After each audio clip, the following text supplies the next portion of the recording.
Hey, let me show you how you can connect your JBL Clip 5 with JBL Portable application. It works for Android devices, but also for iOS devices. So first of all, you will have to open your Play Store or App Store on your device. Then input this phrase JBL Portable. This is actually the official application from the JBL. And we have to click on the install button.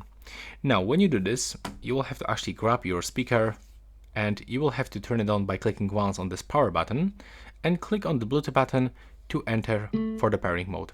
I didn't turn it on because I just turned it on previously. So now it's blinking, we are in the pairing mode. And we have to open the Bluetooth settings on our device, click to pair new device, and simply we have to connect the JBL Clip 5.